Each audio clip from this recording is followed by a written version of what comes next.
Hey, welcome everybody to the Money Business Podcast with Neal and Brian. I'm Brian Weyman. I'm Neal Regino. Today we're going to talk about the different stages of businesses that go both startup and mid-sized businesses and getting them off the ground. So that's what we're going to be on today. And what do you got to say about that? Yeah, there's a lot. We have a lot of experience with this. The amount of people that come, whether you actually are starting a company or even if you go from a W-2 to a 1099, the question that is always top of mind is how do I structure the company? So I think that's a good place to start. So number one is you definitely want to talk to an accountant about it. We can help to guide, an advisor can guide you where they think you should be, but ultimately you want to talk to your accountant to make sure it makes sense. But when you get 1099 or Schedule C income as a business owner, then you start out as a sole prop. If you're a single owner and you're just running the company and getting the income, then there's really no advantage. You're just running it as, okay, take the income that came in, the revenue minus the expenses, pay your tax on the rest. But then when you actually incorporate yourself, then as you can guess from the term LLC, it limits your liability where it separates the asset a little bit. But then underneath that, there's C-corp, there's s-corp, things that LLC partnerships, there's things that change with legislation, that change with tax law. And knowing the different options makes a lot of sense, but it also depends on your situation. Not everybody's the same. For instance, right now there's tax law in place that you can have advantage for being an S-corp where there's a 199A business deduction that potentially won't be there next year. And it makes sense for a lot of people to be an S-corp LLC in the right situation. But then you also have to understand how the tax liability works. Where is it passed through to? Is it on the business? Is it on the individual employees? And then you can get all the way to situations where the business is set up under a trust or an ESOP, which we can go into those at later times into more detail. But what is going to be the biggest advantage, which means what's your goals and objectives for the business aside from just reducing your tax liability as much as possible, because that's part of the question. But then it's the vision of where you want the company to be later. So that also matters. You can change the structure later, but setting it up for where you are right now at the right time, it's worth having a conversation to figure out where you're going to be. Part of what we help to do is to figure out a bigger vision for a company, right? Because when they start out, they're just thinking, how do I make as much profit as possible? How do I pay the least amount of taxes? And they're not thinking more longer term. And that's where we talk about, well, what's your business valued at and where do you want it to be 10 years from now? And so underneath that, I'll say a big thing that we deal with, and you tell me how much you come across this, is you have a business, especially cash businesses, and they're claiming a loss every year. Right. So where's the money, right? Yeah, and then what happens there is it's great for taxes, but where does it affect you financially later? Oh, we want to go get a loan for the business so we can expand. Well, you're not showing anything on the books. It's not going to help you. How are you going to pay the loan back if you don't have any money coming through the door? You want to buy a house, right? That's the amount of cash businesses that I've seen where they're like, we have to get our cash into the bank one way or another so that we can now pay for a house. We have to put a lot more down. We're not being approved for a big loan because we're keeping that income down so that we pay less taxes. But then the other part from our standpoint, from financial planning, is how does that impact your Social Security benefit later? Right. You haven't put anything else away. I mean, the scary thing, for going back to what you're just saying about, cash businesses are not putting the money in. It's almost like it's as silly as, you own a pizza place, but you ordered 300,000 pizza boxes for the year, but you claim you only sold 10 pizzas. Yep. But yet there's only 1,000 pizza boxes left. Like, where did the pizza boxes go? It's so easy for people to get caught. They don't even realize that stuff. So you got to be really careful with that. The other thing is, you're right. What does it do to your Social Security down the road? You didn't put any money in. How are you going to draw an income out off of this down the line if you didn't contribute to Social Security? And I think I see that happen a lot with like it's not so much the companies that have multiple employees. It's those companies that are the 1099 or the LLC, and they have an assistant type of scenario, right? They're paid, they're paid for each job that they do, whatever that task might be that they have to complete, and they might have an assistant. They're paying out this assistant on a 1099 basis. They're paying themselves on a 1099 basis, but nobody's putting anything away for retirement because they don't know that they can. They think, well, I can't do a 401k plan because I'm a company. That's not accurate. But the idea being that they're just taking it as they're a company, they're an LLC, but they're just taking the money like it's just their paycheck, and they're not covering anything else. Yep. Right. So that to me is the biggest issue that I see, especially with a lot of the business owners that I work with, or the smaller business owners that are doing that stuff, and it's like, well, where's your retirement plan? Where's your Social Security plan? You can't just look at it like it's a paycheck.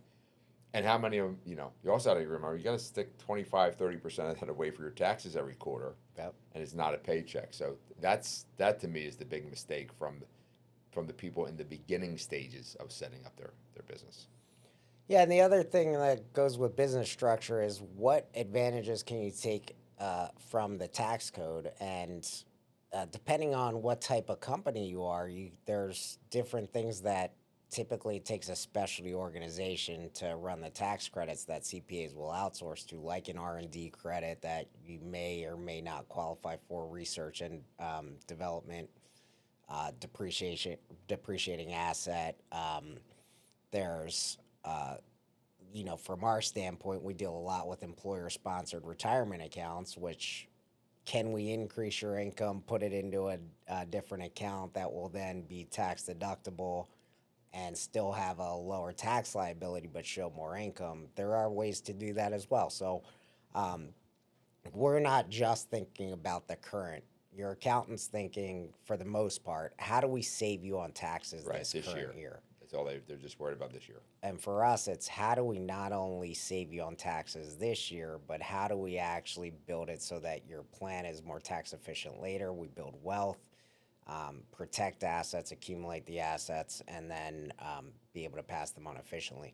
Now, from the actual business side, what happens when you first start, and then where do you grow? So, after a couple of years, you probably don't know what your company's worth. There's plenty of times in fact, this week I met with somebody who just started a business last year, was hoping to replace her current income before, which was almost $200,000, and in 6 months she was doing $500,000 in revenue. She's profitable by year 2, already in a really good place to start thinking about, okay, well, how do I actually grow this efficiently? How do I make sure I'm making the right financial decisions? And we know the numbers. Most companies have not had their business valued ever, and even less have had them valued in the last 5 years. So we can help with the baseline of where's your business valued right now, but then where do you want it to be in 10 years from now? And you may not have ever even thought about that when you're starting a company, because you're thinking, I just need to pay bills, I need to make money. But then when you get to a point where it's profitable and it starts to have some value, then, well, maybe my business is worth $1 million. I've never thought about I want to get it to $50 million or $20 million, whatever it is. And then what's the exit strategy from there? And we can actually help with that, determining how to grow that from a business to an institution. And the ultimate goal for every business owner should be, how do I put this on autopilot and step away, where you can still work on it if you want to, but it will work without you? That only adds to the valuation anyway, but it also will add to your mental capacity. Earn money while you sleep. Yeah. How can you just make money when you're not working? Not that you need to step away. You can be in there when you want, but you're moving from a manager, an operations person, a technician, to an entrepreneur, and that's somewhere where we can help with. Here's a question. So think of it this way too. So if we're talking about business structure, LLC, s-corp, c-corp, all that stuff. And there's different stages of growing into it, and sometimes you might want to change your business structure depending on how you've grown and what the advantages or disadvantages are. But you do the valuation. Let's say somebody's they're ready to step away or start considering a succession plan. What are the pros and cons that you can think of that passing that business, whether you're selling it or passing it down to a family member, child, son or daughter, what's the ramification, whether it's an LLC, S-corp? I mean, does it make a big difference, do you think? Yeah, from a tax standpoint, it does for sure. So that's something that you want to consider. So the one thing to be clear, if you think the exit strategy is to sell the business, that process should realistically start 3 to 5 years before you're selling the company to actually figure out how do I not only improve the value, find the right buyers, but also sell this in the most tax efficient way possible. Because at the very least, if simple math is cost basis, the total sale minus the cost basis, and then you owe taxes on that, right? Well, can we work it in a way where we can reduce that significantly? And that's where we bring in a team of partners that we have, if the client doesn't have one already, that can help with that and make sure that they are going to transition that the most efficient way possible. And it's important to understand your industry too, because if your value of your business is worth X, right, and is it typical to sell that at 1 times gross earnings, 2 times gross earnings? You have to know the value of the business and who's buying it. So obviously important too. Yeah. But well, there's even in the I have contacts in the property and casualty space, and right now those multiples are very high. It's well, I'll tell you my own personal experience from a business that I owned that I sold. The year that I sold this specific business was a great time to do it because our business had grown, and then we were coming off of two of our biggest years. Yep. In an industry that was starting to go the other way. Yeah. Because of technology. So when I was approached with the idea of selling the business, I had to step back and look at it and go, well, last year was our most profitable year. The writing is on the wall that this thing could slide out from under us at any time, and the company buying it is basically, they're a $500 million company. Basically, they weren't like some big conglomerate coming to take it in, but they were trying to buy up small businesses like myself, and that valuation was huge. Right place, right time. Yeah, but if I didn't know the value, yep. How that's why that's important to know that going in. Too many people, I think, they're like, oh, I want to sell my business when this year. Yep. It's like, well, it might not be the best year for you to sell it. Yeah. If you have a personal reason or a health reason to do it, that's one thing. But understanding where your business is growing to and what stage you're in, and knowing the right time to unload, it's also as important as when you're starting out. So, like you said, help them grow into it.